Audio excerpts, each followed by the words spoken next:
नाज़रीन, नवाब शाह में peoples party के ज़िले क़यादत पारां ॻोठ अता मोहम्मद उनड़ में गॾिजाणी कई वई। उन हवाले सां तफ़सील ॾिसूं था इम्तियाज़ कीरीअ जी हिन रिपोर्ट।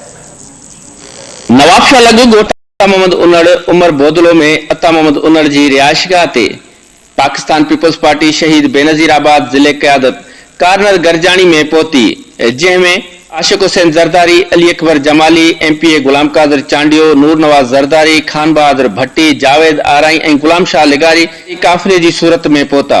उन मौके ते अली अकबर जमाली चयो त MPA फरियाल टालपुर जी हिदायतुनि ते असां हिते उनड़ बिरादरी रईस अता मोहम्मद उनड़ वटि पैगाम खणी आया आहियूं ऐं उम्मीद था कयूं त नाउमीद न कंदा। तंहिं ते रईस अता मोहम्मद उनड़ चयो त असांजो साथ हमेशा जीअं पीपल्स पार्टी सां आहे, ठपो तीर ते हमेशा जीअं लॻाईंदासीं ऐं मैडम फरियाल टालपुर क़ाबिले इज़त आहिनि।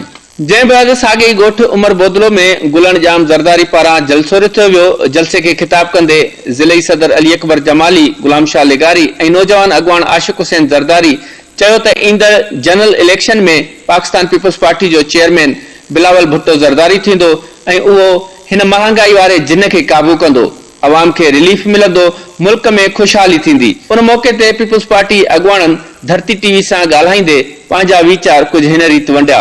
टिकट होल्डर आहिनि उन्हनि जे लाइ दोस्तनि खे असां क़ाइल कंदासीं त उन्हनि खे वोट ॾियनि।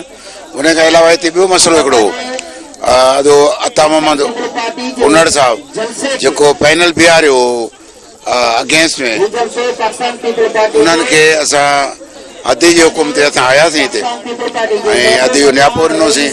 जिन अदी जे न्यापे खे मान ॾींदे असां सभिनी दोस्तनि खे मान ॾिनो ऐं उन्हनि जे हक़ में रिटायर थियण जो फ़ैसिलो कयो आहे।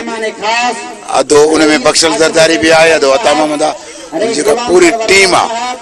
अल्हम्दुलिल्लाह असां हिते खॾर पहुता आहियूं। असांजा दोस्त आहिनि पाण में ॿाहिरि आहिनि, उहे बीठा हुआ। अता मोहम्मद उनड़ साहिबु ॻोठ जो चङो मुड़ुस बि आहे ऐं उन सां गॾु असांजो ॿियो ज़रदारी साहिबु आहे। उन्हनि जो पैनल हिकिड़ो पंहिंजो बीहारियो, उन्हनि असांखे मान ॾिनो। असां पंहिंजी पार्टी क़यादत जे चवण ते आयासीं, उन्हनि जो मैसेज ॾिनोसीं, उन्हनि लबाइक कयो, पंहिंजा हथ खणी विया। पार्टी में इंशा ताला अल्लाह से ख़ैर कंदो। इंशा ताला पीपल्स पार्टी नवाब शाह ज़िलो तक़रीबन अना पहुचींदो। इहा पाकिस्तान पीपल्स पार्टी जे वर्करनि ऐं उहिदेदारनि जी गॾियल जेका महिनत आहे उन जो सिलो मिले पियो असांखे त जेके बिना मुक़ाबले असांजा तालके नवाब शाह में पाकिस्तान पीपल्स पार्टी जा उम्मीदवार कामयाब थियनि। सर जीअं तव्हांखे ख़बर आहे बलदाज इलेक्शन आहे ऐं बलदाज इलेक्शन में ज़िलो पाकिस्तान पीपल्स पार्टी जो आहे। तव्हां जो शुक्र ॾिसी रहिया आहियो पाकिस्तान पीपल्स पार्टी इंशाल्लाह पूरे ज़िले मां घणो करे काफ़ियत ताईं अनअपोज़ जेके बिना मुक़ाबला जेके आहिनि असांजा चेयरमैन, वाइस चेयरमैन ऐं काफ़ी काउंसलर जेके ईंदा आहिनि। हींअर तव्हांखे ख़बर आहे जीअं मां UC 9 मां जेको आहे नवाब शाह मां बिना मुक़ाबले आयो आहियां, या UC 1 जेका आहे असांजी उहा बिना मुक़ाबले आई आहे। UC 2 ओल्ड नवाब शाह बिना मुक़ाबले आई आहे। काफ़ी शहर में अहिड़े UC जेके असां बिना मुक़ाबले ये पीपल्स पार्टी जो गढ़ है।